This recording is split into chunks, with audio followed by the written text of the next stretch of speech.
ভাৰতৰ আটাইতকৈ ৰহস্যময়ী কেইখনমান ঠাই যাৰ ৰহস্য বিজ্ঞানেও ভেদ কৰিব পৰা নাই। অসমৰ জাতিংগা। এই ঠাইখন বাৰিষা মাহত প্ৰতি বছৰে ঘটা এক পৰিঘটনাৰ বাবে ৰহস্যময়ী।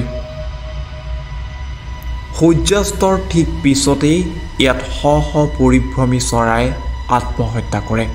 স্থানীয় একাংশ লোকে অস্বাভাৱিক কাৰ্যকলাপত বিশ্বাস কৰিছিল যদিও বৈজ্ঞানিক তত্ত্বই প্ৰকাশ কৰে যে ঘন কুঁৱলীৰ বাবে চৰাইবোৰে গছ-গছনি আৰু অট্টালিকাত খুন্দা মাৰে, যাৰ ফলত চৰাইবোৰৰ মৃত্যু ঘটে।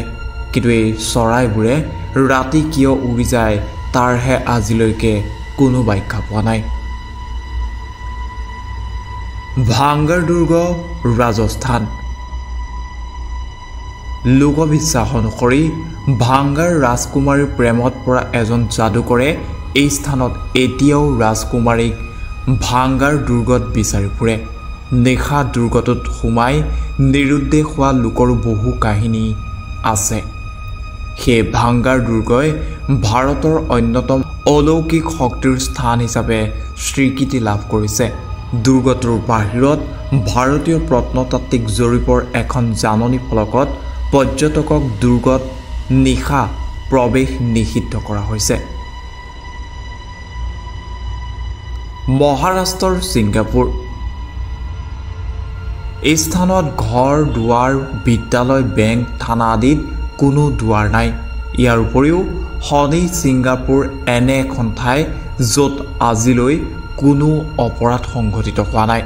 গাঁৱৰ ৰাইজৰ ভগৱান শনিৰ ওপৰত থকা পৰম বিশ্বাসৰ বাবে সকলোকে ৰক্ষা কৰি আছে শনি দেৱতাই, এনেদৰে বিশ্বাস কৰে গাঁওবাসীয়ে। ৰাজস্থানৰ কুলধৰা। কেইবাটাও কাহিনী আৰু ৰহস্যৰে আগুৰি থকা কুলধৰা ভাৰতৰ আন এক ৰহস্যময় স্থান।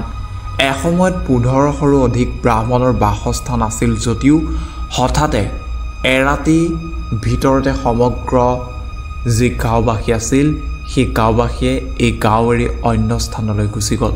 ইয়াৰ কাৰণ বৰ্তমানলৈকে কোনেও জানিব পৰা নাই। News desk report.